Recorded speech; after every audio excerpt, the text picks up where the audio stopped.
You'll hear a number of different recordings and you'll have to answer questions on what you hear.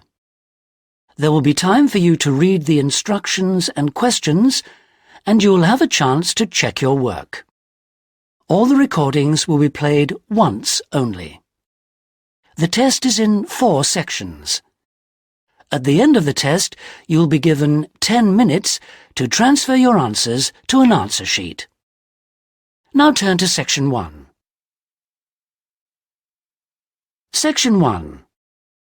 You'll hear a student talking to the accommodation coordinator at her school. First, you have some time to look at questions 1 to 4.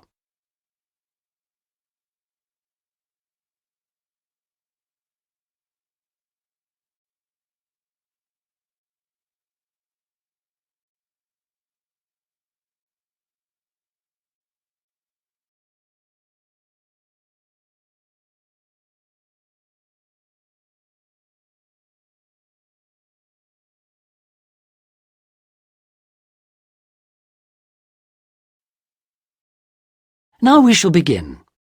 You should answer the questions as you listen, because you will not hear the recording a second time. Listen carefully and answer questions 1 to 4. Sarah, I've heard that you want to move into a homestay family. Is that correct? Yes, that's right. I've been staying with my aunt, and now my cousin is arriving from Singapore, and my aunt needs the room for him. Oh, that's bad luck. Well, I'll need to get some particulars first. Sarah, what's your full name? Sarah Lim, and that's Sarah without the H at the end. How old are you, Sarah? 23, only just. It was my birthday on the 21st of August. Happy birthday for yesterday. How long have you been in Australia? A year in Adelaide and 6 months in Sydney. I prefer Sydney. I've got more friends here. What's your address at your aunt's house? Flat 1, 539 Forest Road, Canterbury. And the postcode is 2036. Okay. What are you studying now? I was studying General English in Adelaide, and now I'm doing Academic English because I'm trying to get into medicine next year. That sounds good, but it'll take you a long time. When would you like to move out from your aunt's? My cousin arrives on Friday morning, so I'd better be out on Thursday. What, the 7th of September? Yes, that's right. Before you hear the rest of the conversation, you have some time to look at questions 5 to 10.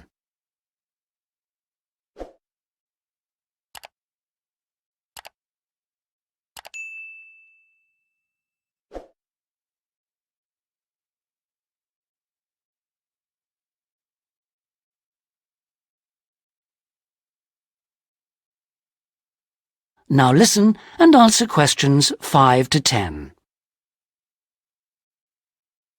That doesn't leave us much time. Right, okay. I need to know what kind of accommodation you'd like so I can get you something suitable. Can I share a room with someone else? I've been alone in my room at my aunt's, and I've always shared with my sister, and I like that. Yes, fine. That'll save you money too. Would you like to live with a family, or do you think that a single person would be better for you? I have lots of very nice single people on my books. Do you have any women living alone, retired women? Yes, I have quite a few whose children have grown up and left home. In fact, I have some really lovely retired ladies living by themselves who just love the company of students. Most of them live in flats, but that's not a problem for you, is it? Not at all. I'm used to that. My aunt lives in a flat too, remember? I'm not used to a big house with a garden, swimming pool, pets and all that. Okay, fine. I know quite a bit about what you want now. I should let you know that your rent will be $160 per week. You'll have to pay me $320 as a deposit before you move in. The deposit is as insurance in case you break something. You'll need to pay monthly to me by cash or cheque, I don't mind. You don't need to pay for gas, electricity or water, but you will need to pay your proportion of the phone bill. Most families do that on an honour system, but you'll have to wait and see. Have you got any more questions for me? When will you know where I can go? I'll work on it now. So come and see me tomorrow, and I should have some news for you then. Thanks a lot. Goodbye. See you tomorrow. After lunch would be better for me. Okay. See you then. Bye. That is the end of Section 1. You now have half a minute to check your answers.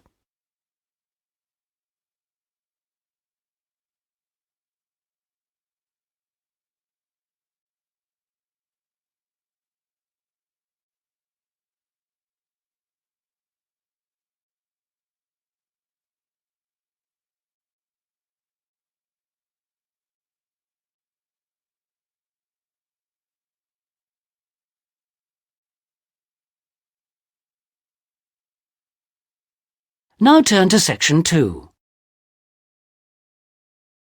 Section 2. You'll hear Jane Hemington talking about this year's summer festival. First, you have some time to look at questions 11 to 14.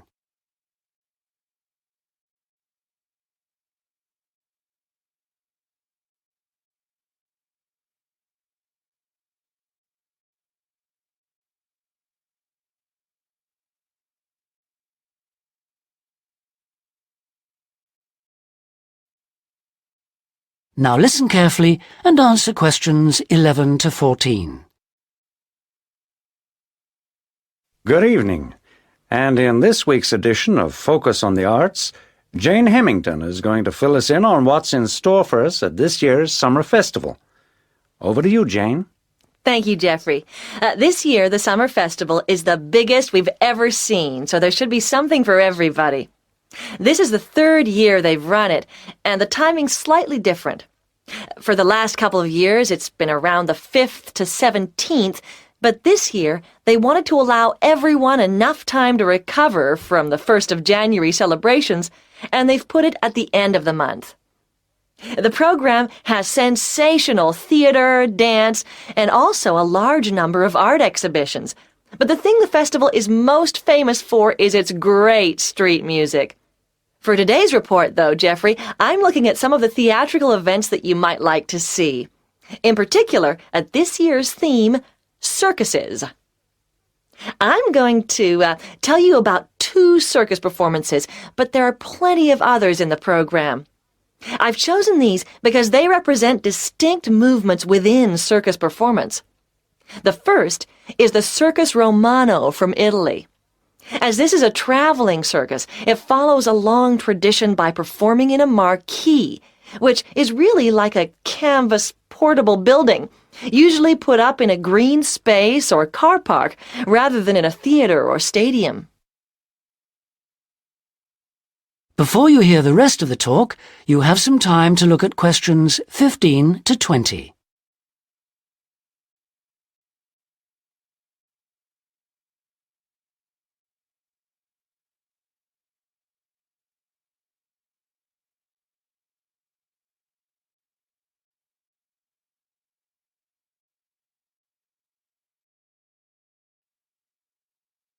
Now listen and answer questions 15 to 20. In spite of this, Circus Romano isn't at all like the traditional circuses I grew up with.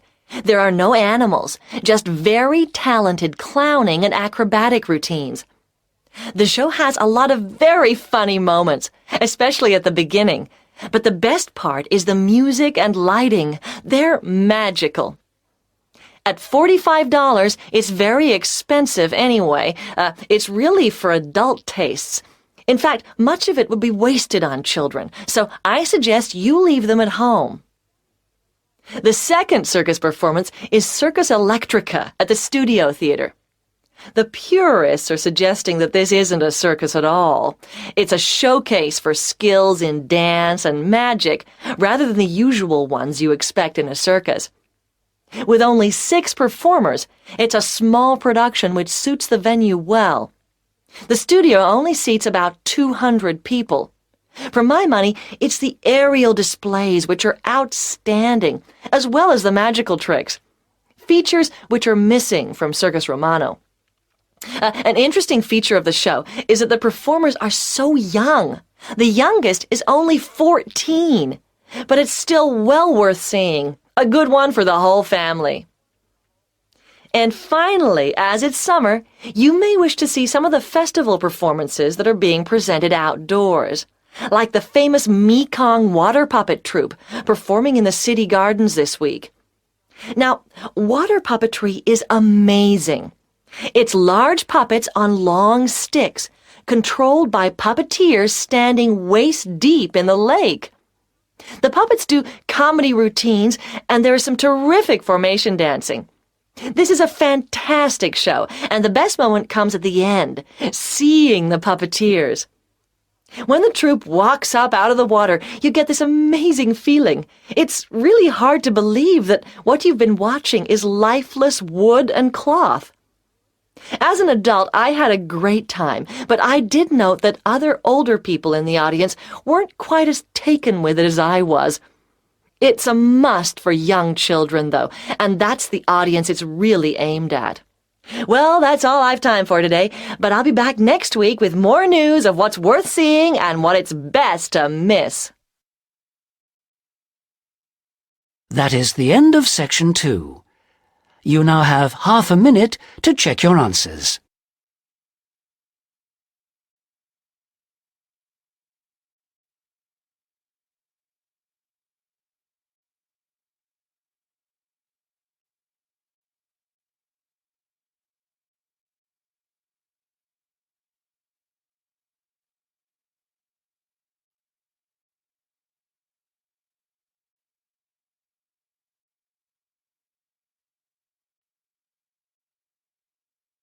Now turn to Section 3. Section 3. You'll hear a conversation in a university student services office. First, you have some time to look at questions 21 to 25.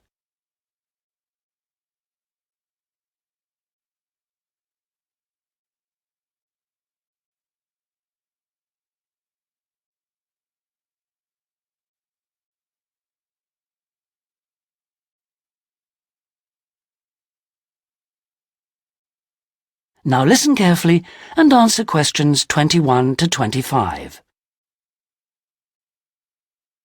Hello, I'm Dawn Matthews. Yes, hello. I've been referred to you because I'm inquiring about the refresher courses that you run. I'd like to find out a bit more about them. OK.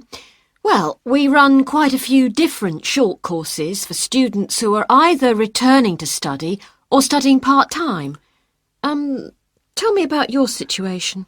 Well, I think that I really need some help in preparing for the coming semester, especially to build up my confidence a bit and help me study effectively because, you see, I've been out in the workforce for nearly 12 years now, so it really is a long time since I was last a student. Yes, it can seem like a long time, can't it? Well, let me start by telling you what courses we have that might suit you. Are you an undergraduate or a postgraduate, arts or sciences? Undergraduate, and I'm in the business faculty. Right then. Well, first of all, there's our intensive Study for Success seminar on the 1st and 2nd of February. Mm-hmm. It's aimed at students like you who are uncertain about what to expect at college and looks at a fairly wide range of approaches to university learning to motivate you to begin your study and build on your own learning strategies. That sounds good. What are some of the strategies that are presented? Well, we try to cover all aspects of study. Some of the strategies in writing, for example, would be improving your planning for writing, organising your thinking, and building some techniques to help you write more clearly. With reading, there'll be sessions aimed at getting into the habit of analysing material as you read it, and tips to help you record and remember what you've read. It really is very important to begin reading confidently right from the beginning. There's also advice on how to get the most from your lectures and practice in giving confident presentations, as well as how to prepare for exams. What about the motivational side of things? Well, there's a range of motivational exercises that we do to help the students feel positive and enthusiastic about their study.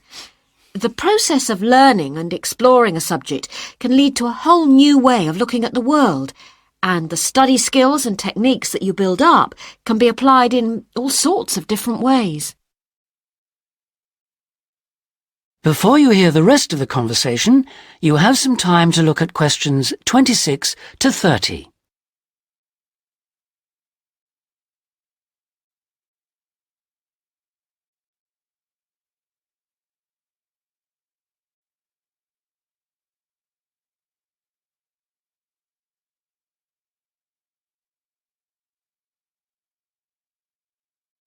Now listen and answer questions 26 to 30.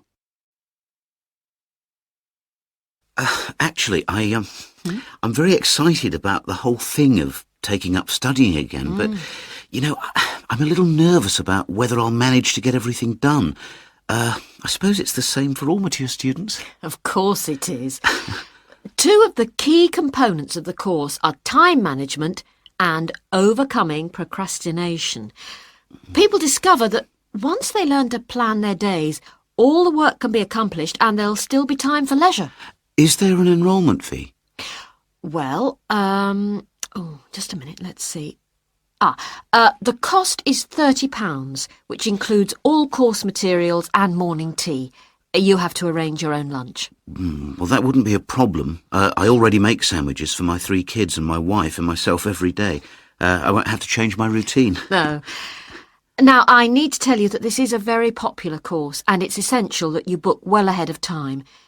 In fact, the course convener tells me that there are only 5 places left. What other course might be good for me?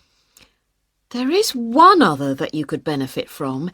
It's simply called Learning Skills for University Study and is on 3 consecutive mornings, starting on a Monday from 9 to 12, and costs £25. This is aimed at upgrading the study skills most school leavers have and help them cope with the increased demands of university study. It focuses mainly on making students more responsible for their own success. What sort of things are covered in this course? Well, basically, it's more advanced thinking, note-taking, reading and writing strategies, but also some input about stress management. I think I'd be better off starting from the basics and looking at all the strategies, don't you? Yes, from what you've told me, I think that's more in line with your situation. All right then. Can I book a place on the Study for Success seminar course now? Yes. Let me just get out a registration form and take down your details. That is the end of section 3. You now have half a minute to check your answers.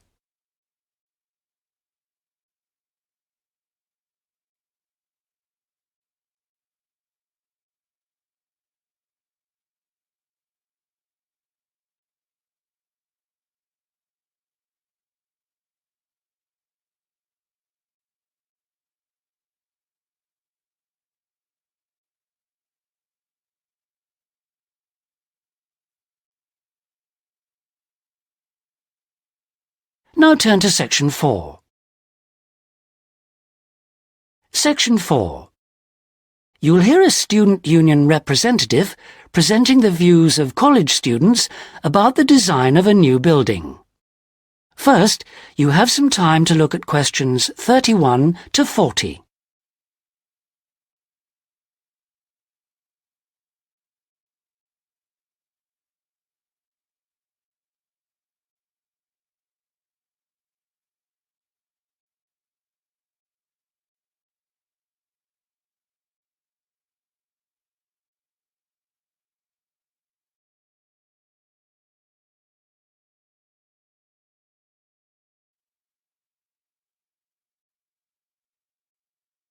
Now listen carefully and answer questions 31 to 40.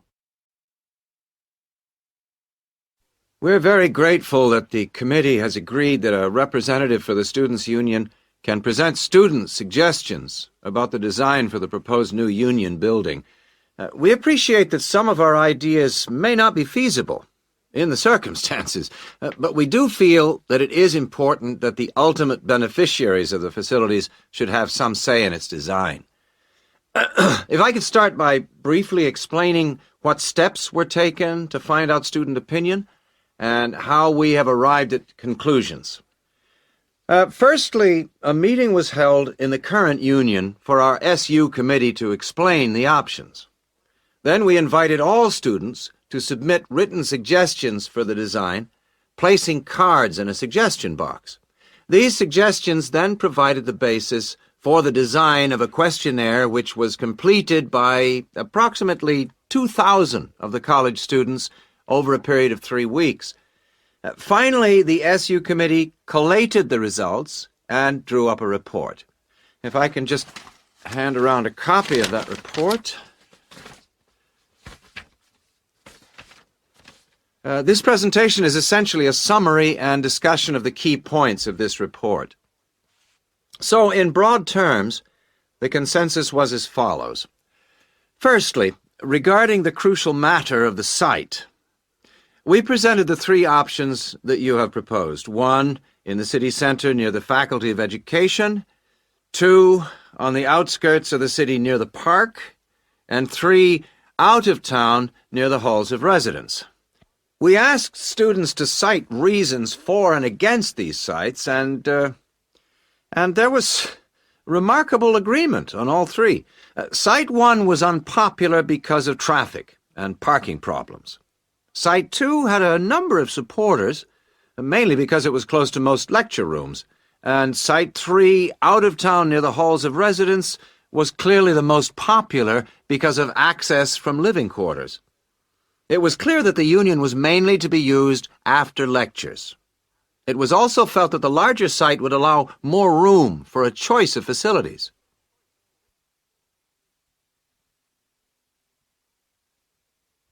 Our second area of interest was obviously the facilities.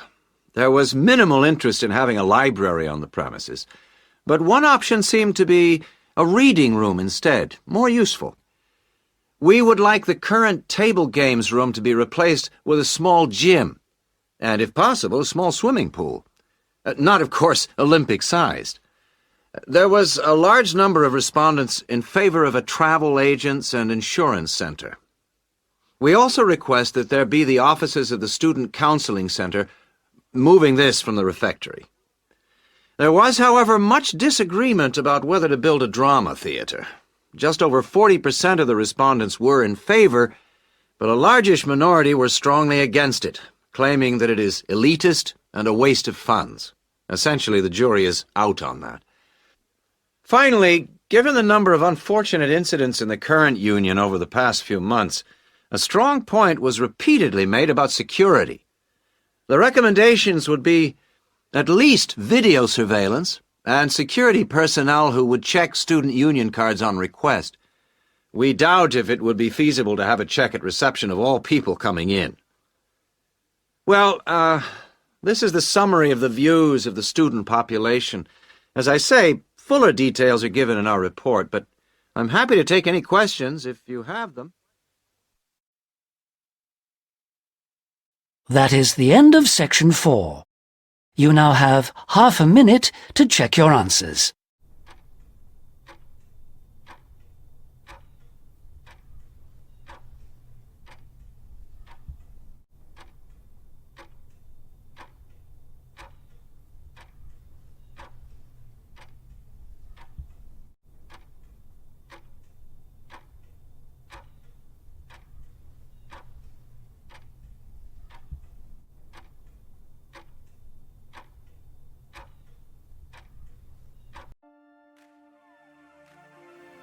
That is the end of the listening test. In the IELTS test, you would now have 10 minutes to transfer your answers to the answer sheet.